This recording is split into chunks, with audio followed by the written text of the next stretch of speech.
জঘন্য কাণ্ড কাৰখানাটো কৰা যিটো চৰকাৰ যিটো UPPL দল সেই দলটো ৰাইজে কেতিয়াও ক্ষমা নকৰে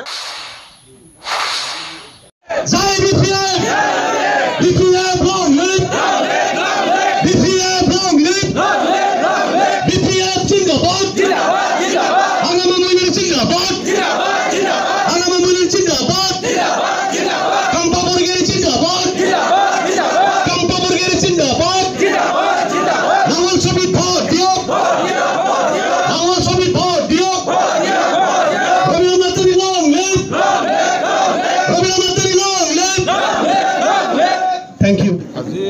ক'বলৈ গ'লে এক সপ্তাহৰ পৰা যোৱা এক সপ্তাহৰ পৰা আমাৰ ফকেৰাগ্ৰাম অঞ্চলৰ যিসকল BJP আৰু UPPL কৰা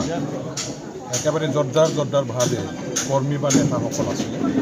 তেখেতসকলে BJP আৰু UPPL দল ত্যাগ কৰি আমাৰ BPF দলত যোগদান কৰিবৰ কাৰণে বাৰে বাৰে যোগাযোগত আছিলে বাৰে বাৰে তেখেতসকলে যোগদানৰ কাৰণে তাৰিখ বিচাৰিছিলে আৰু ইয়াৰ কাৰণে আজি আমি ফকেৰাগ্ৰাম ব্লক BPFৰ কাৰ্যালয়তে এই যোগদান কৰা যিটো পৰ্ব ইয়াৰ অনুষ্ঠানটো ৰাখিছোঁ টোটেল আজি আমাৰ 100ৰ ওপৰত 100 জনৰ ওপৰত এই দুটা দলৰ পৰা তেখেতসকলে আহি BPF দললৈ যোগদান কৰিছে ইয়াৰে ভিতৰত আজি আমি যিটো দেখা পাই আছোঁ মানে 70 জন টোটেল 70 জন আমাৰ BJPৰ পৰা আছিলে আকৌ 40 জনৰ অধিক এই মানুহবিলাকে আমাৰ UPPL পৰা আছিলে আৰু তেখেতসকলে আজি সঁচাকৈ ৰুলিং দল থকা সত্ত্বেও নিজৰ দলৰ চৰকাৰ থকা BTCত এই মানে এইখিনি সময়ত আজি তেওঁলোকৰ নিজৰ দলটো ত্যাগ কৰি যে BPF দলত আহিছে আমি সঁচাকৈ সেইটো এটা আমাৰ দলৰ কাৰণে এটা গৌৰৱৰ বিষয় ক'ব লাগিব কিয়নো এতিয়া BPF দল চৰকাৰত নাই আৰু চৰকাৰত নথকা দলত বিশেষকৈ চৰকাৰ চলাই থকা দলবিলাকে চৰকাৰ চলি থকা এই দলটো ত্যাগ কৰি কেতিয়াও নাহে কিন্তু আজি আশ্চৰ্যজনকভাৱে BTCত এটা ব্যতিক্ৰম ঘটিছে UPPL আৰু BJPৰ তেওঁলোকৰ সন্মিলিত যিটো চৰকাৰ BTCত আছে তেখেতসকলৰ মানে যিবিলাক কৰ্ম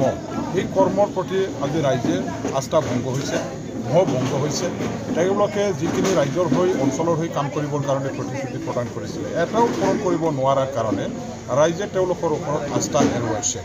যাৰ কাৰণে আজি BTC অঞ্চলবাসী ৰাইজে নতুনকৈ BPFৰ নেতৃত্বতে BTCত চৰকাৰ আনিবৰ কাৰণে যোজা চলাইছে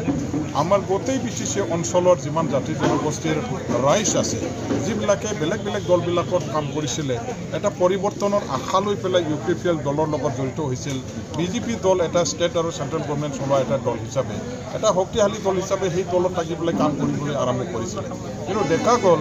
যে BJP আৰু UPPL কৰা মানুহবিলাকৰ কৰ্মীবিলাকৰ অৱস্থা আমাতকৈ আৰু বেছি বেয়া গতিকে এতিয়া সবৰে এটা সংকল্প সবৰে এটা সিদ্ধান্ত যে UPPL আৰু BJPৰ চৰকাৰ আমি ইয়াৰ পৰা বিদায় দিব লাগিব আমি নতুনকৈ হাগ্ৰামা মহিলাৰ দেৱৰ নেতৃত্বত যোৱা 15টা বছৰত তেখেতে যেনেকুৱা ধৰণৰ উন্নয়নৰ কাম কাজ কৰিছিলে ৰাইজক সুবিধা প্ৰদান কৰিছিলে এইখিনি সুবিধাখিনি আকৌ পোৱাৰ আশাত আৰু অঞ্চলত ক্ষিপ্ৰতাৰী উন্নয়নৰ এটা ধাৰাটো আমাৰ পুনৰ গতিত আকৌ চলাবৰ কাৰণে আমাৰ BPF দলৰ প্ৰয়োজন আছে হাগ্ৰামা দলৰ প্ৰয়োজন আছে আৰু হাগ্ৰামাকে BTCৰ ক্ষমতাত বহুৱাই ৰাখি ৰাইজে আকৌ কাম কৰিবৰ কাৰণে সিদ্ধান্ত লৈছে যাৰ কাৰণে এতিয়া দলে বলে আমাৰ BPF দললৈ এইবিলাক দলৰ পৰা মানুহবিলাকে আহি যোগদান কৰিছে আৰু আগলৈও এই ধৰণৰ যোগদানৰ যিটো কাৰ্যসূচী এইটো চলি থাকিব স্যাৰ চিৰাঙ্গ দিয়ে আছে এই বিষয়ে দোষাৰোপ কৰি আছে স্বয়ং বন বিভাগৰ EM ৰঞ্জিত বসুমতাৰী চাওক ইভিকশ্যনটো কোনে কৰে ইভিকশ্যনটো যিবিলাকে ক্ষমতাত থাকে তেখেতসকলেহে ইভিকশ্যন কৰে আজি ক্ষমতাত BPF নাই নহয় BPFে কেনেকৈ ইভিকশ্যন কৰিব ইয়াৰ কাৰণে BPFক কেনেকৈ দোষাৰোপ কৰিব আজি বনাঞ্চলত থকাই হোক বা কাষ্টলেণ্ডত থকাই হোক যিসকল জলাশয় যিসকল কাষ্টলেণ্ড যিসকল আমাৰ বনাঞ্চলত আছে তেখেতসকলক উচ্ছেদ কৰিবৰ কাৰণেতো তেওঁলোকে 2020 চনৰ 27 তাৰিখ ফেব্ৰুৱাৰী যিটো 27 তাৰিখ জানুৱাৰী যিটো চুক্তি কৰি আনিছিলে সেই চুক্তিৰ দফাতে আছে তেওঁলোকে বনাঞ্চল কাষ্টলেণ্ড জলাশয় সেইবিলাকত থকা মানুহবিলাকক উচ্ছেদ কৰিব বুলি এতিয়া ইয়াৰে এটা তেখেতসকলে কাৰ্যকৰী কৰাৰ নমুনাটো আমি দেখা পাই আছোঁ বাৰে বাৰে তেওঁলোকে আজি চিৰাং বনাঞ্চলত আমাৰ সেইফালে নাইগাঁও অঞ্চলত বা বিভিন্ন আমাৰ BTC অঞ্চলৰ ঠাইবিলাকত তেওঁলোকে বাৰে বাৰে আমাৰ মানুহবিলাকক উচ্ছেদ কৰি আছে আৰু অচিৰে তেখেতসকলে ভালেখিনি জেগাত উচ্ছেদ কৰিব আৰু যিসকল ৰাইজক তেওঁলোকে বনাঞ্চলত থাকিবলৈ দিছিলে তেখেতসকলে নিৰ্বাচনৰ যোৱা BTC নিৰ্বাচনৰ আগে যোৱা এছেম্বলি ইলেকশ্যনৰ আগে সেই অঞ্চলবিলাকৰ নিজৰ জেগাত থাকিব পাৰিব বুলি তেওঁলোকে অভয়বাণী দিছিলে মাটিৰ পাট্টা দিয়াৰ কথা কৈছিলে তেখেতসকলক নিৰাপদে তাতে নিজৰ সংসাৰ পাতিবৰ কাৰণে অভয়বাণী দিয়াৰ পিছত আজি এই মানুহবিলাকক তেওঁলোকে চৰকাৰত অহাৰ পাছত তেওঁলোকৰ বহত লৈ পেলাই ক্ষমতাত বহাৰ পাছত তেখেতসকলকে ওলটাকে আজি উচ্ছেদ কৰিবলৈ যে লৈছে ইয়াৰ কাৰণে ৰাইজে সেইদিনাখন স্পষ্টভাৱে ক'লে আৰু ৰাইজে তেখেতসকলক মুৰ্দাবাদ ধ্বনি দিছে ৰাইজে কৈছে আমাক তেখেতসকলে থাকিবলৈ দিছিলে আমাৰ ভোট দি তেওঁলোকে চৰকাৰত আজি মানে বহি কাম কৰি আছে আৰু এই চৰকাৰে আমাক উচ্ছেদ কৰিছে এই ধৰণৰ যে ৰাইজে আক্ষেপ প্ৰকাশ কৰিলে মুক্তভাৱে প্ৰকাশ কৰিলে ইয়াৰ কাৰণে জগৰীয়া বিপদটো হ'ব নোৱাৰে ইয়াৰ কাৰণেতো জগৰীয়া চৰকাৰ চলোৱা UPPL দলহে UPPLৰ নেতাসকলে UPPL চৰকাৰে ৰাইজক উচ্ছেদ কৰিছে ইয়াৰ কাৰণে UPPL জগৰীয়া আৰু সেই জঘন্য কাণ্ড কাৰখানাটো কৰা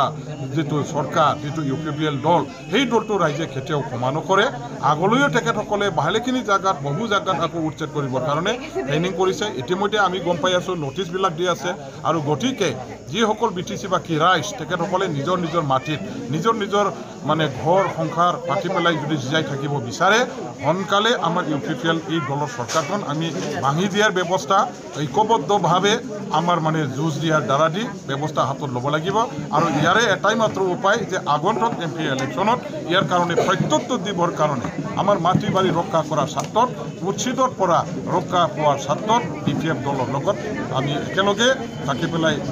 ৰাজনীতি কৰিব লাগিব আমাৰ কেণ্ডিডেটক ভোট দিব লাগিব আৰু UPPL দলটো চিৰস্থায়ী ইয়াৰ পৰা বিদায় দিয়াৰ ব্যৱস্থা কৰিব লাগিব তেতিয়াহে ৰাইজৰ মাটি বাৰীৰ অধিকাৰ থাকিব ৰাইজে সুৰক্ষা পাব না এতিয়া কি নীতিৰে তেখেতসকলে কি মানে কিহৰ ভিত্তিত তেখেতসকলে GSTক এতিয়াহে খেদিছে মানে যোৱা 3টা বছৰ 4টা বছৰ হ'ল সেইবিলাকত কিয় তেখেতসকলে মানে নেখেদিলে তেতিয়াইতো খেদিব লাগিছিলে আজি তেওঁলোকে ইলেকশ্যন আহিছে নিজৰ মানে হেৰিটো কি কয় ভাৱমূৰ্তিটো তেওঁলোকে ধৰি ৰাখিবৰ কাৰণে GSPয়ে ইলেকশ্যন খেলিবলৈ লৈছে বুলি তেওঁলোকৰ বিৰুদ্ধে প্ৰতিদ্বন্দ্বিতা কৰিছে বুলি তেখেতসকলে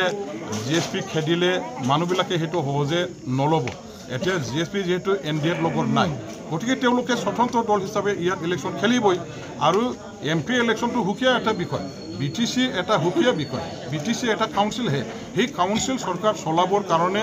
আজি হীৰাচৰণীয়াৰ এজন MCLক তেখেতসকলে প্ৰয়োজন হিচাপে প্ৰয়োজনত তেওঁলোকে লৈছিলে আৰু এই হীৰাচৰণীয়াৰ এজন MCLক লৈ পেলাই তেওঁলোকে চৰকাৰখন বনালে আৰু তেখেতসকলৰ চৰকাৰ আৰু 4টা বছৰ তেখেতৰ সহায়তে চলাবলৈ সক্ষম হ'ল এতিয়া MP ইলেকশ্যনত তেখেতসকলে খেদিবৰ কাৰণে যেটো ব্যৱস্থা লৈছে সেইটো নীতিগতভাৱে মই ভাবোঁ একেলগে সংসাৰ পাতি আহি এতিয়াহে খেদিবৰ কাৰণে লোৱা সেইটো একেবাৰে ভুল হৈছে আৰু ৰাইজে সেইটো তেওঁলোকৰ এই গাণ্ডা ৰাজনীতিটো বুজিবলৈ একো বাকী নাই এতিয়া নিজৰ মুখ নিজৰ মানে ভাৱমূৰ্তিটো ধৰি ৰাখিবৰ কাৰণে ৰাইজৰ আগত তেওঁলোকে আমাৰ বিৰুদ্ধে থিয় দিয়া দলটো আমাৰ লগত আমি ৰাখিব নোৱাৰোঁ এই ধৰণৰ এটা মানে প্ৰচাৰ চলাবৰ কাৰণে এই নাটকটো আৰম্ভ কৰিছে ইলেকশ্যনৰ পাছতে আকৌ একেলগে এওঁলোকে সংসাৰ পাতিব জাষ্ট ইলেকশ্যনৰ সময়ত সেইটো বুজা পৰাৰ মাধ্যমেদি আমাৰ কি কয় UPPLে হীৰাচৰণীয়াৰ দলৰ এজন MCLক তেওঁলোকে আপাতত অপহৰণ কৰি ৰাখিছে বেলেগ একো ইয়াত মানে সত্যতা আছে বুলি মই নাভাবোঁ এইটো তেওঁলোকে সেইটো জাষ্ট ড্ৰামাহে কৰিছে